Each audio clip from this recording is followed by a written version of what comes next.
Fala Hangout, bem-vindos a mais um Fala Hangout. É muito bom ter vocês aqui com a gente no nosso terceiro episódio. E hoje não estou aqui com o meu queridíssimo Gabs. Gabs, saudade de você, irmão. Espero você no próximo. Mas eu estou com a minha queridíssima, lindíssima... Gabi.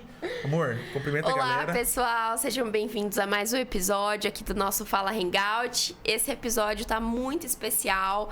Pra mim é um privilégio estar de host aqui hoje com o Mike, pra receber a nossa convidada de hoje, que é alguém muito especial, que a gente tá tendo o prazer de conhecer. E vocês também vão ter o prazer de conhecer, de saber um pouquinho mais, serem inspirados pela vida dela. Hoje a gente tá aqui com a Naara. Bem-vinda. Bem-vinda, Naara. Gente. É um prazer estar aqui com vocês hoje. Que bom. Gente, vocês sabem, né, que a gente, nesse mês, no último mês, nas últimas semanas, a gente falou sobre missões. Sim. E a missão, ela é de Deus, né? E foi tão legal a gente meditar sobre o grande enredo. E a gente pensou, vamos trazer uma missionária para trocar uma ideia com a gente. A Naara, ela tá com a gente, ela é missionária. E a gente quer que você se apresente aí. Quem que é você, Naara? Conta um pouquinho da sua história. Como é que você se encontrou com o Senhor? Fala um pouquinho pra gente. Bom, meu nome é Naara, vocês já falaram, né? Sim. Eu tenho 25 anos e eu cresci na igreja, cresci na Nazareno Central. E o o meu processo de conhecer a Cristo foi muito diferente. Minha história de conversão é muito diferente do que eu vejo outras pessoas contando. Porque eu conheci a Cristo quando eu tinha 6, 7 anos. Nossa. Foi quando eu aceitei Jesus. E foi um processo muito importante pra mim. E muito diferente das histórias que eu normalmente escuto, porque eu lembro muito de Deus falando comigo e eu entendendo que meus pais são maravilhosos, eles também me encaminharam pro caminho de Cristo, mas eu lembro de ter tido o entendimento de que, por mais incrível que eles fossem, eles eram humanos. E eles iam ter limitações, iam ter coisas que eu ia precisar ao longo do meu desenvolvimento que eles não iriam poder me proporcionar, por serem humanos. Então eu lembro de fazer uma oração e falar, Deus, eu tenho esses pais e eles são ótimos, mas eu vou precisar de mais, então me adota. E eu pedi pra Deus me adotar como filha dele. Uau, que criança madura, né? Lógico que assim... Dos 6, 7 anos de idade. No auge dos seus 7 anos de idade. E daí, nossa, foi um momento muito impactante pra mim. Que legal. Mas eu tinha 6, 7 anos, então eu fui entender o impacto desse momento ao longo dos anos depois. Foi um processo de crescer com Deus e crescer no entendimento dele também. Então eu fui entender que esse era o meu momento de conversão muito depois. Eu passei por várias crises de eu não tenho uma história de transformação, de conversão, até eu entender que não, eu tenho uma história. Minha história começou aqui. Começou nessa oração. Então foi um processo desse desenvolvimento, mas foi ali que tudo começou. Que legal. E Nara, uma coisa que enquanto você falava, né? Beleza, você teve esse encontro com Jesus ali bem novinha, né? Quando é que começou esse entendimento, assim, do seu coração a respeito de missões, né? Porque a gente sabe que a missão é a missão de Deus. Deus nos convida para participar. Todos nós somos convidados para participar. Sim. Mas também tem aqueles que o Senhor fala de maneira específica a respeito de um chamado missionário, um chamado específico, né? Como é que isso surgiu assim no seu coração? Você tinha quantos anos, mais ou menos? Porque na área é muito nova, né, gente? Nova. Você tem 25, né? 25. Olha, 25. se ela já era assim, com 7 anos, imagina hoje, né, gente? Mesmo? Mas a gente Tudo queria... é graça de Deus, gente. Tudo é graça de Deus. Bom, glória a Deus por isso. Mas a gente queria te ouvir, assim, como é que isso surgiu no seu coração, né? Também foi quando eu era criança. Foi na Nazareno, na verdade. Foi num mês missionário que estavam fazendo no Ministério Infantil. Legal. Até hoje eles fazem esse mês missionário, que é um mês focado, igual vocês falaram, em falar sobre missões, em falar sobre chamado, em falar sobre como as missões acontecem no mundo. Então, eu lembro que eu ouvi uma história. Eles contaram essa história por partes. Cada domingo contavam uma parte da história. E era sobre uma menininha que vivia numa aldeia muito afastada, que não conhecia Jesus, não tinha muito contato com outros povos. E nessa aldeia que ela vivia, tinha muita bruxaria, muitos sacrifícios, muitas coisas ruins, assim, que acabavam causando muitos malefícios pro povo dela, mas era a cultura local. E certo dia, essa menininha, ela foi pro meio da floresta e olhou pro rio, olhou pras árvores, olhou pro céu, olhou pra tudo aquilo tão lindo e pensou, como que alguém criou tudo isso, alguém que criou tudo isso tão lindo, se agrada das coisas que meu povo faz? Como que isso pode ser coerente? E mesmo sem entender, ela fez uma oração naquele momento. Ela falou, se existe um Deus realmente que criou tudo isso, ajuda meu povo. Manda alguém pra ajudar meu povo, pra levar ele pra direção certa. E um certo tempo depois, chegou uma equipe de missionários nessa aldeia. E a partir com a ajuda dessa menininha, com a comunicação que ela fez, toda a aldeia dela foi alcançada para Cristo. E eu lembro quando eu vi essa história, 2 coisas que eram muito fortes no meu coração. Que primeiro, eu queria, mesmo sendo criança, poder ser resposta de oração, poder ajudar as pessoas, poder levar as pessoas para Cristo como ela fez. E assim como a equipe de missionários que foi, eu queria ser resposta de oração de pessoas que eu ainda não conhecia. Uau, que experiência. Que legal. Né? Isso é tão interessante porque às vezes a gente, na igreja, a gente vê o ministério infantil como um passatempo, né? Muitas pessoas têm... brincar com as muitas pessoas têm essa visão de que, bom, o ministério infantil é para que as crianças fiquem lá enquanto eu posso assistir o culto, participar do culto. Mas não, o ministério infantil é uma parte essencial da vida da criança. É um momento em que as crianças estão sendo ministradas. Então, realmente, eu me alegro, assim, ouvir que você teve essa experiência quando criança, tanto de conversão como de chamado também, porque uma vez eu ouvi de um pastor muito querido, eu fazia parte de um projeto missionário também de evangelização de crianças. E ele sempre falava, a gente nunca pode menosprezar uma criança, porque quando o Senhor alcança uma criança, essa criança tem a vida dela toda pro Senhor. Agora, quando a gente alcança adultos, os adultos já viveram metade da sua vida, então eles vão ter só metade pro Senhor. Então, e é muito interessante legal. porque quando a gente vê na Bíblia, Deus usou tantas crianças ao longo de todo o ministério. Samuel, nossa, até os próprios discípulos, a gente pensa que eles eram homens maduros, eles eram adolescentes. Historicamente falando, eles eram adolescentes, eram jovens também. Sim. E isso fica... Talvez você que está assistindo a gente aí sirva no ministério infantil, nos adolescentes da igreja, nessa galerinha mais nova, né? Juniores. A gente não pode desprezar. Sim. Eu fico até pensando, né? Vamos pegar os grandes homens de Deus na história, né? Mas uma história mais recente, sei lá, Billy Graham, David Wilkerson, nos Estados Unidos, fundador da Jocum, né? Quando que esses caras se converteram, né? Foi num culto, provavelmente um culto normal, em que a gente talvez esperava que não vai acontecer nada, né? Sim. A gente nunca sabe, né? Quem é a criança que está ali, que o Senhor pode chamar de uma forma sobrenatural, né? Até mesmo o John Wesley, né? Que foi ensinado pela sua mãe. Então... Sim. Em todo o coração, a gente nunca sabe o solo, né? Que cai essa semente. Então, o nosso trabalho é semear no coração dessas crianças e orar para que o Senhor faça brotar, né? Um coração missionário, um coração que ama o Senhor. E você, Nara, você também teve essa experiência na Jocum, né? O que é Jocum, né? Talvez alguém... Então, explica pra nós saiba, como né? foi, o que é a Jocum. A gente ouve falar, né, de Jocum, mas explica pra gente um pouquinho como é a Jocum, o que você aprendeu, como foi essa experiência. Sim.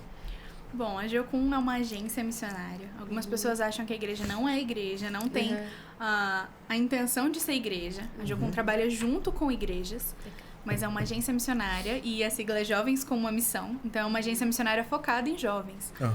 Lógico que a gente fala jovens de todas as idades, porque tem jovens de todas as idades na Jocum. Mas é uma agência que foca também em dar essa voz para o jovem e em passar essa responsabilidade para ele. E tem esse entendimento de que o jovem também foi chamado para a missão. Não para uma missãozinha, não para uma semi-missão. Não, para a missão de Deus. E ele tem essa responsabilidade também. E tem como ser dada essa responsabilidade para o jovem. É uma agência que acredita muito nos jovens. E tem esse trabalho muito intenso com eles. E você passou quanto tempo lá, mais ou menos? Olha, eu comecei a me envolver com a Jocum em 2014, 2015. Então, faz 10 anos aí que eu tô envolvida com a Jocum. Que legal. Pode você. E como que funciona, assim? É uma escola? São viagens? Como que funciona o dia a dia, assim, da Jocum? Que na prática, assim, como que funciona? Bom, a Jocum ela é uma agência muito multitarefas, assim. Ela tem todas essas opções. Viagem, tem impacto, tem escolas, muitas escolas diferentes. Tem escolas para todas as idades também, de vários focos diferentes. Então, ela tem muito essa ideia de preparação dos jovens. Então tem cursos desde a MF, que é um dos projetos que eu mais faço parte, que é a Escola Missionária de Férias. Que ela ela é um período de 2 semanas, nos períodos de férias escolares, justamente para os jovens poderem participar. Tem acampamentos, Mission Camp, que acontecem nos feriados.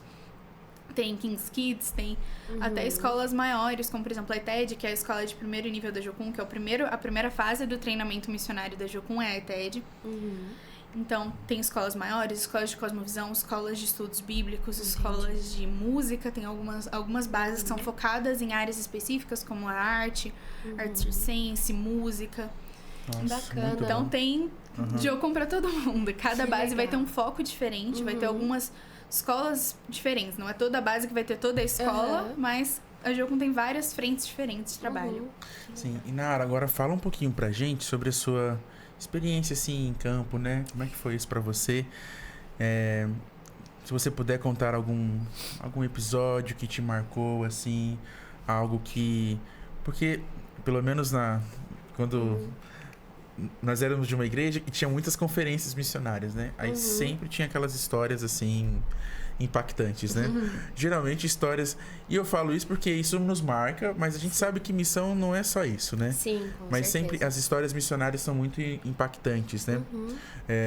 Nós temos uma irmã na nossa igreja, você deve conhecê-la, a irmã Guita. Com certeza, A Guita- a irmã Guita, a ela me Guita, ela, acompanha há assim, muitos anos em missões, desde o início. E ela Uma tem, Guita tipo assim, ela Lourença. sabe muitas histórias missionárias. Outro dia ela até me deu Incrível um livro. conversar com ela. Ela A gente passa Ela é horas. fantástica. Ela me deu um livrinho, assim, sobre a história de um missionário chamado Dick Hills. Era o nome desse missionário. E eram histórias, assim, tão impactantes, assim. Ele foi missionário na China e, em um determinado trecho do livro, conta sobre a dificuldade que ele teve de aprender o idioma. Isso no início do século passado. E ele foi, mas ele estava com muitas dificuldades e... Teve um momento que aquilo estava sendo muito difícil para ele enfrentar, né? E aí a história diz que ele começou a orar. Senhor, eu preciso aprender. E aí, simultaneamente, no outro lado do oceano, uma mulher se colocou de joelhos, assim, diante do Senhor. E ela intercedia por listas de missionários, listas e listas. E ela simplesmente começou a orar por ele. E diz a história, né? Tão impactante que diz a história que naquele momento, assim, ele foi muito visitado pelo Espírito Santo. E depois daquele episódio, ele destravou, assim, a coisa, sabe? Ele começou a fluir bem no idioma e o ministério dele ali na China foi algo, assim, impactante. Histórias são muito... Nos impactam bastante, né? Você teria alguma história, assim, pra nos contar? Algo que te marcou, das experiências que você teve? Como é que foi? Várias, inclusive uma muito parecida com essa, mas Sério? não no impacto, assim, nível de impacto China, né? A maioria das viagens que eu fiz até o momento foram nacionais, mas eu já fiz algumas internacionais pra Argentina, por exemplo. Existem muitos desafios, assim, no campo missionário, né? Em várias frentes diferentes. Tanto o desafio das pessoas que estão aqui, que você deixa, entenderem o que você está fazendo, quanto as pessoas no lugar que você vai também entenderem o que você está fazendo lá. É verdade. Às vezes a igreja que você está trabalhando junto, nem todos os lugares que a gente vai tem uma igreja parceira, mas às vezes quando tem, às vezes a própria igreja também não entende muito bem, não recebe muito bem. Mas, olha, eu tenho muitas histórias. Isso que eu falei que tem uma história parecida com essa, foi uma viagem que eu fiz. E eu lembro que em um dos dias da viagem, era uma viagem de alguns dias, eu tava muito cansada, era o fim do dia e tinha muita coisa pra fazer. Eu tava exausta, já eram dias de trabalho intenso. E daí eu tava cansada e é aquele momento de cansaço que tá tudo ruim, tá tudo horrível, o mundo vai acabar, eu não sei o que eu tô fazendo aqui. E, nossa, eu só queria desmontar na cama. E só que eu ia ter, tipo, 2 horas de sono, porque já tinha que acordar e fazer outras coisas.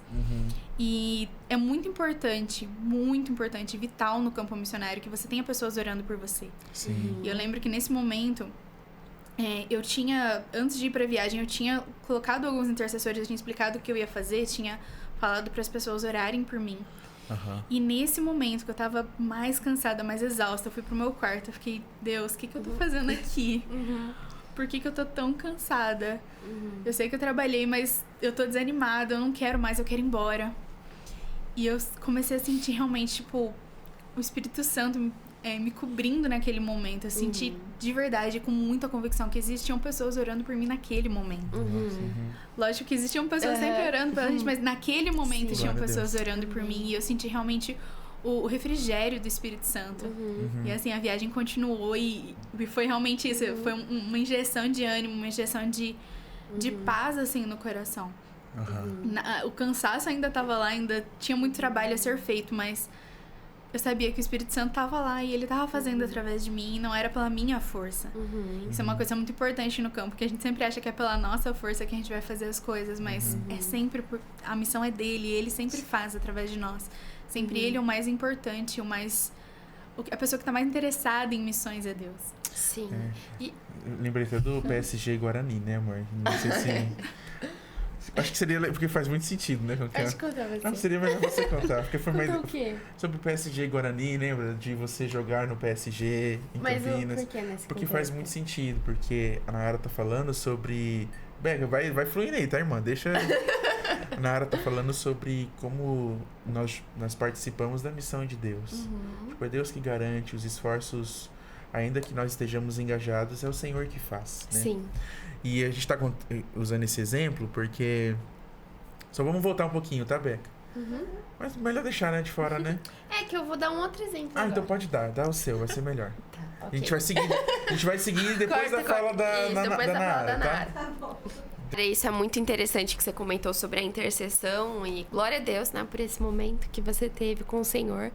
Mais uma vez eu aprendi que o missionário é como se você fosse fazer uma escalada, por exemplo, ou se fosse descer um penhasco, algo assim. Você tá na ponta da corda, mas você tem que ter outro segurando a corda. Sim. Então, assim, a igreja, os nossos intercessores, né, toda a igreja, são esses que seguram a corda para que a gente possa ir. Senão, se eles soltarem a corda, a gente cai. Então, não tem assim, como fazer missões sozinho. Tem várias pessoas que tentam. Que não preciso de igreja para ir fazer missão. Sim. Posso ir sozinho. Deus me mandou, então não importa o pastor. Não tem como. Não, A missão não não dá. vai acontecer sozinho. É uma Sim. equipe. A igreja é responsável pela missão, não é só um missionário. Sim, com O certeza. missionário é a ponta da flecha, mas existe uma Exato. flecha, existe um arqueiro. Isso nos... Até... Isso foi bem importante você falar, porque, assim, a missão é de todos nós. Todos nós precisamos participar da missão.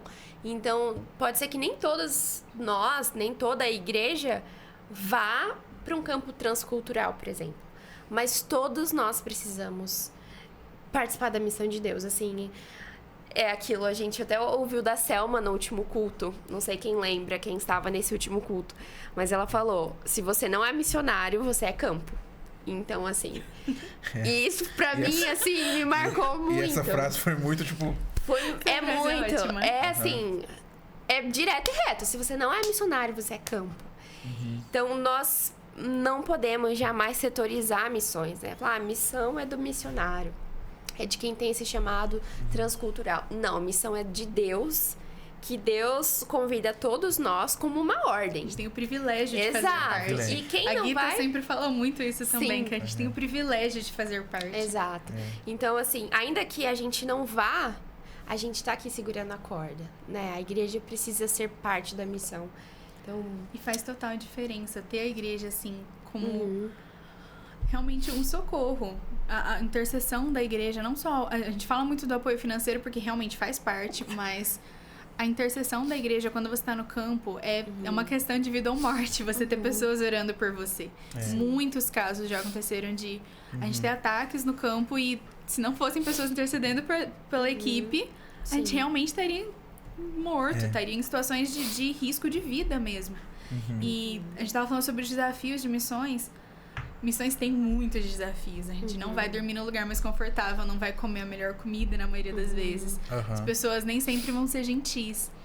Mas uma coisa que Deus falou muito comigo ao longo dos anos, e Ele sempre retoma isso, é que o fardo dele é leve. Então, assim, quando a gente realmente tem certeza, tem convicção de que Ele nos chamou para missões, é leve. Você passa pelos maiores desafios sorrindo, porque você sabe que Deus está com você. E realmente não se torna um peso você passar por aqueles desafios, se torna uma alegria, se torna um privilégio. Porque Ele tá com a gente. Isso até é algo que a gente tem falado bastante também, né? Nos cultos do Hangout, de que nós já sabemos o final. Né? Nós já sabemos, o Senhor vai cumprir os seus planos, a missão será completa. Então, nós podemos descansar, né, nessa convicção de que Deus cumprirá os seus planos. E que Ele nos chamou. E Ele disse, eu vou estar com vocês todos os dias. Sim, então... tem um treinamento que eu fiz da Jocum, que, nossa, mora no meu coração, e Nico. Tem muitas pessoas que não gostam, que falam que é um treinamento de sobrevivência. Não é. É pra ser só um treinamento de liderança, mas assim, é bem intenso nesse sentido físico. Mas é um treinamento que fala muito sobre isso mesmo. Deus é o Deus... É o mesmo Deus independente de onde você esteja. Você pode estar no conforto do seu quarto, da sua casa, com tudo maravilhoso, tudo de acordo com o que você acha de conforto.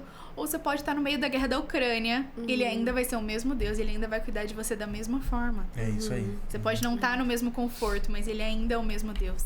E ele ainda vai prover tudo que você precisa. Sim. E, Nara, uma coisa que a gente tem percebido, sempre que a gente fala de missões, pelo menos eu sinto isso no meu coração, assim. Há um incômodo, assim. Especialmente quando talvez talvez individualmente ou numa igreja local a gente não esteja valorizando tanto esse aspecto que é primordial. A gente tem... Isso é até uma dica que a gente já deu lá no Hangout, mas assim, se você puder, faça um curso chamado Perspectivas. Esse curso, ele é assim... um divisor de águas, vai te ajudar muito a ter uma leitura bíblica missiológica, porque... Que é a leitura correta. Que é a leitura correta. A Bíblia inteira fala sobre missões. E aí você vai perceber que, tipo assim, cara, é muito importante que você leia a Bíblia desta forma e viva a palavra de Deus dessa forma.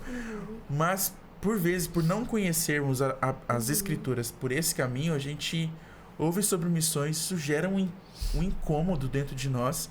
E eu vejo que isso é um incômodo santo, assim, uma coisa que vem do Espírito Santo, como que nos chamando. Então, foi para isso que eu chamei vocês. Foi para isso que eu estabeleci um povo, que é a igreja, para que este povo vá e anuncie as boas novas do Evangelho. E missão é isso, é comunicar os propósitos divinos para a humanidade. E esse chamado de Deus, né, para que todos venham adorar a Ele, né? E a gente convida. Mas por vezes, mesmo tendo todo esse incômodo, e isso eu tenho percebido assim que tem sido muito forte nesses últimos dias, por vezes a gente tem esse incômodo, mas ainda a gente não tem uma ação. Por quê? Como é que você pensa isso, Nara? Por que às vezes a gente tem esse medo? Esse medo de dar um passo. E eu tô falando de dar um passo, não é no sentido, tipo assim, eu vou para missões transculturais. Não, eu tô falando, tipo assim, de nós... Vou no evangelismo na praça da frente da minha casa. Exato, de nós falarmos do Senhor. A gente até comentou em um dos cursos que a gente teve nessa série, como o Uber virou o maior campo missionário que tem ultimamente. Eu acho que um cristão que entra no Uber... Cara, você entra no Uber, nunca você fica pode assim... estar de fone, não funciona, você vai ter que pausar a música. Você vai ter que pausar. Outro dia, eu entrei no Uber, tava tendo reunião da liderança dos jovens. Aí eu falei assim, poxa, não dá pra eu ficar na reunião e tá com um cara aqui. Mas, cara, por que às vezes falta esse... Porque a gente sente ainda esse empurrãozinho. Esse empurrãozinho. Como é que você vê isso? Olha... Primeiro, só um comentáriozinho sobre o que você disse antes, sobre essa questão da Bíblia, né? Tem uma frase muito comum no Jocum que eu acho que é muito impactante também, que é Deus teve um único filho e ele fez dele um missionário. Sim, é muito importante. Tem algum missionário famoso que falou isso, eu não lembro quem é, sou péssima pra lembrar nomes de pessoas famosas. Mas é justamente isso, não tinha lugar mais confortável do que onde Jesus estava. Ele estava no céu, ele estava na presença de Deus. Sim. E ele foi pro lugar mais desconfortável. Que ele foi pro meio, ele se fez homem e foi pro meio de nós e viveu conosco da maneira mais simples possível. Então, assim, não existe exemplo maior de missionário do que Jesus. E a Bíblia fala sobre ele o tempo todo. Fala sobre ele do início ao fim, de Gênesis a Apocalipse. É isso aí. Mas, voltando ao que você tinha dito, Sim. né? Eu acho que grande parte desse entrave que a gente tem é porque hoje em dia, na sociedade que a gente vive, é completamente contrário a toda a racionalidade de você ir para missões. E isso eu não tô nem falando, ateus não vão ver sentido nisso. Cristãos não veem sentido nisso. Sim. Porque qual que é a lógica? A lógica que a gente aprende, ensinam pra gente desde criança é você ter um emprego estável, ter uma família, ter um lugar pra sua família crescer, um lugar seguro, sempre frequentar a mesma igreja, ter um ministério fixo nessa igreja. Então, assim, você ter uma estabilidade. Sim. missões não é estabilidade. Você não vai ter uma estabilidade financeira. Você não vai saber como vai pagar as contas do próximo mês, porque quem vai pagar é Deus. E não é assim, ser irresponsável. Mas não tem a estabilidade que o mundo prega que você tem que ter. Sim. O mundo fala que você tem que ser sempre mais, você tem que estar sempre buscando mais dinheiro. Como que você não está investindo? Não, você ganha X, você sempre pode investir. Você tem que pensar no seu futuro, você tem que acumular recursos. Você tem que construir uma coisa para os seus filhos. E construir mais, e ter mais dinheiro, e ter um carro melhor, e ter um celular melhor. Missões não é nada disso, vai exatamente no contrário que o mundo fala pra gente, o que a racionalidade fala pra gente. Não é uma vida estável, não é uma vida que você vai ter o controle de tudo, é uma vida que você vai confiar 100% em Deus.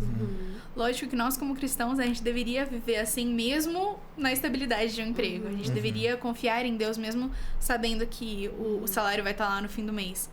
Mas em missões a gente vê isso de uma forma muito mais impactante, muito mais real, assim, de cada dia você vê Deus provendo. Então, assim, isso acaba mexendo muito com o nosso senso de justiça, porque a gente quer ter o controle. A gente acha que a nossa responsabilidade é pelo menos saber onde que dinheiro vai chegar, saber como controlar as suas necessidades, controlar que roupa que você vai usar. A gente acha que a gente tem que ter esse controle sobre a nossa própria vida, mas é um controle ilusório. Sim. Deus tem o controle de tudo, independente se a gente tá num emprego concursado, 100% estável, ou se a gente tá num campo missionário que a gente não sabe o que a gente vai comer na janta. E quando a gente olha pro ministério de Jesus, né? Jesus vivia assim. Jesus fala, olha, eu não tenho onde repousar a cabeça. Então, e Jesus até fala, aquele que quer vir após mim, toma a cruz e segue-me. Então, o evangelho, ele não é confortável, né? E eu percebo que o conforto se tornou um ídolo dos nossos dias, assim. Demais. Então... Jesus falou isso no contexto de alguém que queria... Senhor, eu quero te seguir. Exato. Então, você quer me seguir, mas... Exato. Eu não tenho onde a gente passar a noite. Às vezes, Às vezes, o nosso ídolo não é nem o dinheiro, mas é o conforto. Mas é essa coisa de... Não, é essa estabilidade, é o conforto, eu quero uma casa melhor, eu quero crescer na vida, coisas melhores. E quando a gente olha para o ministério do Senhor, para a igreja primitiva e para os apóstolos, a gente não vê nada disso. É muito interessante isso, porque a gente fala que a gente quer ser como o Senhor, a gente quer ser como Jesus, mas a gente tem um modo de vida muito diferente, né, do que o modo de vida de Jesus, o modo de vida dos apóstolos.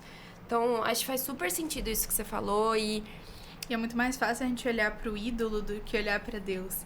Porque, assim, a gente pensa que Deus é um pai responsável. Que se a gente deixar nosso emprego pra ver em missões, vai faltar tudo. Sim. A gente não vai ter o que comer, a gente não vai ter o que vestir. Como que eu vou comprar um celular? Eu preciso do meu celular pra missões mesmo. Como que eu vou comprar um celular se eu não vou estar tendo um emprego? A gente pensa que ele é irresponsável a esse ponto de pedir pra gente dedicar a vida a ele e ele não prover. Sim. A gente acha que ele é um pai responsável a esse ponto. A gente esquece que ele é responsável. Tudo pertence a ele. Sim. E isso é tão engraçado porque até mesmo na igreja tem esse pensamento, né? Eu me lembro, uns amigos nossos foram pra missões e muitas pessoas criticaram. E eu fico, gente, dentro da igreja, muitos criticaram, falando, vocês são irresponsáveis. Vocês estão loucos de fazer uma coisa dessa. Fazer isso com um filho pequeno. Exato. Então, e uma vez eu ouvi um podcast com um moço chamado Carlinhos Senegal. Ele é missionário no Senegal. E ele ouviu muito isso, né? Quando ele levou os 2 filhos pro Senegal, levou a família pro Senegal. O discurso de missões, normalmente, tem um vídeo que fala sobre isso. O filho contando pro pai que vai ser missionário. Eu não vou usar drogas, eu não tô entrando na máfia, eu só vou fazer missões. Exato. Não tô, sei lá, não tô fazendo nada de ilícito. E nesse podcast, o Carlinhos Senegal fala que ele ouviu muito isso. Que as pessoas falavam assim pra ele, nossa, mas você vai largar tudo, você vai deixar tudo, você vai perder tudo. E ele olhava e respondia assim, mas o que é tudo pra você?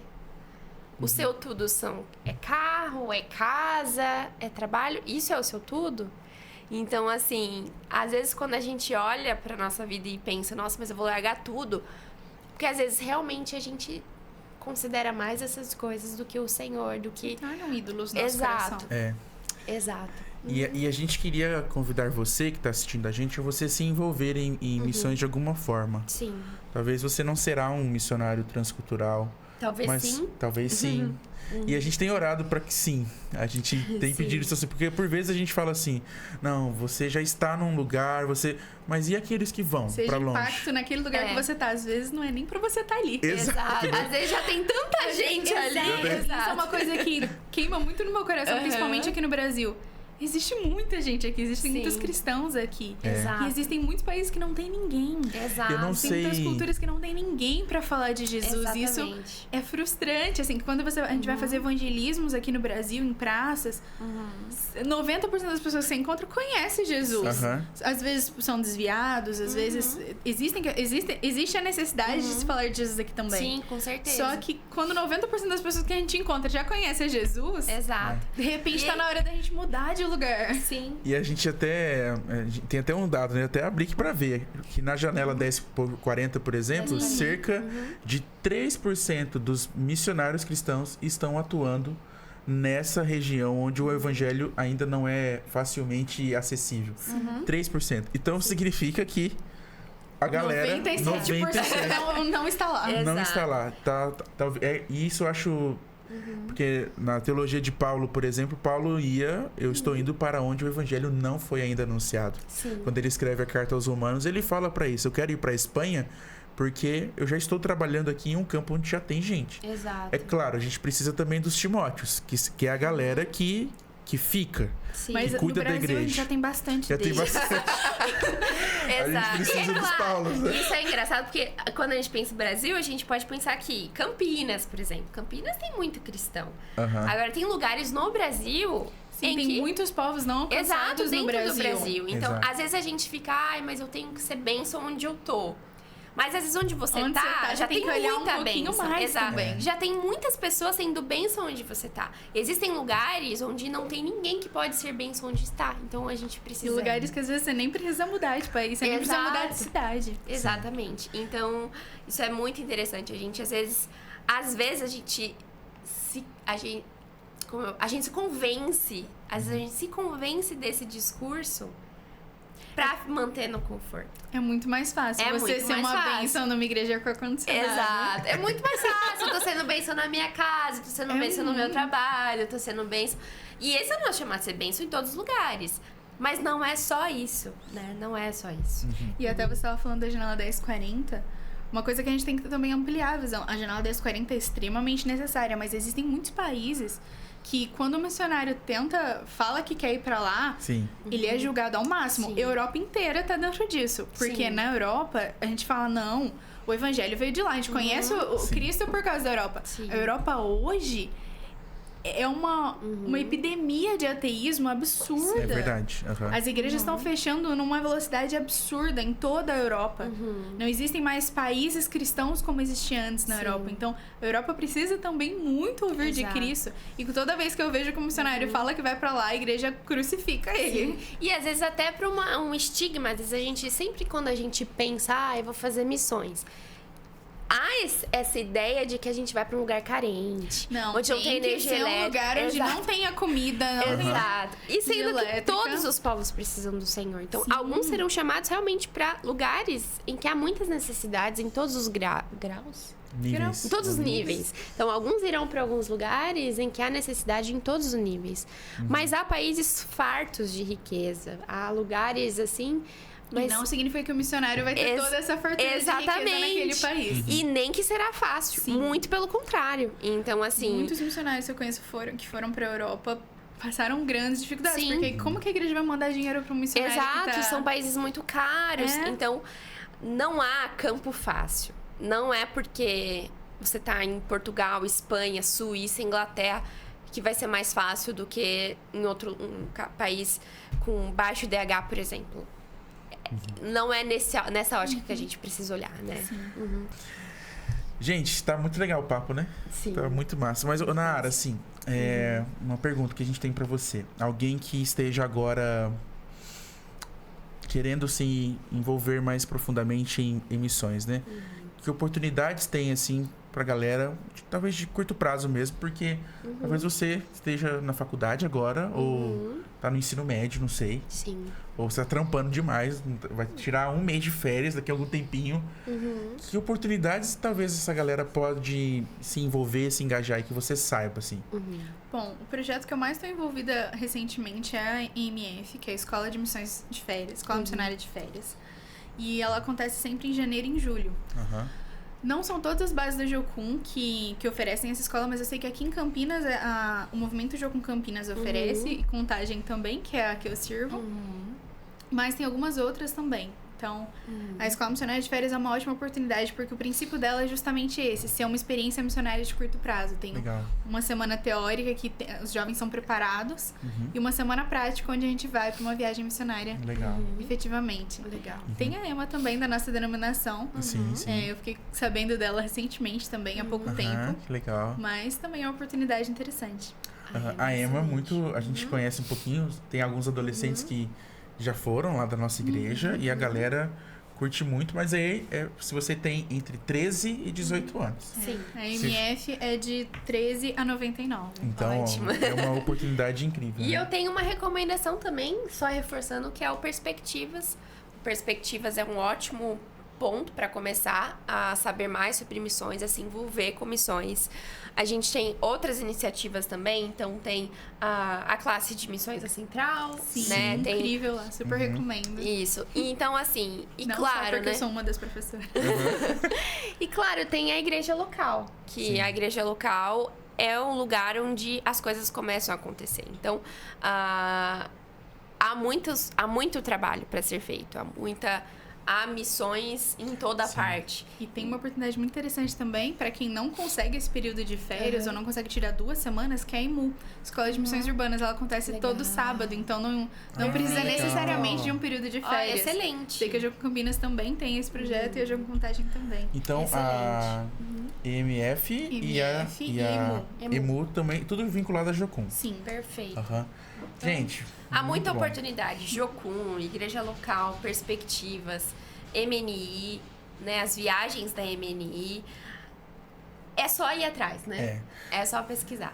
Pra gente, Fale com assim... seu pastor local. com certeza. fale É com o muito pastor. importante falar com o pastor local, Sim, gente. importante. Não vá pra missões desigrejado ou sem ninguém saber onde você tá. Por favor, não cometa esse erro. Fale conosco, com o pastor Ernesto, com todos. Então a gente quer incentivar vocês a se engajarem em missão. Talvez você não conheça alguma coisa, mas depois deste episódio, certamente você já tem aí algumas informações. E o nosso desejo é que você faça parte daquilo que o Senhor está fazendo. Sim. Essa é a ideia, né? E, Nara, foi muito legal esse papo nosso aqui, foi, amor? Sim. Foi muito bom. E a gente queria que você falasse agora no finalzinho como é que a gente pode te conhecer mais aí. Sei que você tem um Instagram, né? Eu não sei se você divulga ali assim. Assim, eu posto às vezes no Stories. Eu não sou pessoa de postar no Instagram muito. Não sou muito essa pessoa midiática. Às vezes eu posto algumas coisas, mas eu mais reposto do que posto. Mas eu também tenho um grupo de transmissão que eu compartilho os pedidos de oração, compartilho as viagens que eu vou fazer. Legal. É um grupo no WhatsApp. Eu evito mandar 30 mensagens por dia. Eu mando de vez em quando é alguma coisa mais pontual. Então é uma maneira bem interessante. Eu sempre mando bastante mensagem lá sobre as viagens que eu vou fazer, os projetos que eu tô envolvida. Então a gente vai deixar na descrição do vídeo o arroba do Instagram da Nara. E a galera pode te chamar lá caso queira mais informações. E, gente, foi muito legal esse papo aqui sobre missões. Nara, muito obrigado por estar conosco. Pelo convite. Espero que tenha sido uma muito experiência legal. Vamos nos despedir? Vamos, e esse foi o nosso 3º episódio do Fala Hangout. Teremos mais da nossa próxima série, né? E queremos que você divulgue esse podcast. Se você gostou desse papo, eu tenho certeza que sim. Espalhe a missão de Deus. Você tem um amigo que serve aí na igreja com você? Compartilhe esse vídeo, compartilhe com a sua família, compartilhe no Instagram, todos os lugares onde você quiser, para que essa mensagem seja espalhada, para que mais pessoas sejam inspiradas aí pelo que Deus está fazendo no mundo, porque esse é um privilégio nosso. Então, Nara, muito obrigada pelo seu tempo, por esse papo, foi ótimo. É isso aí, gente. Deus abençoe vocês. Fiquem com Deus aí e até o nosso próximo episódio, se o Senhor assim permitir. Tamo junto. Deus abençoe.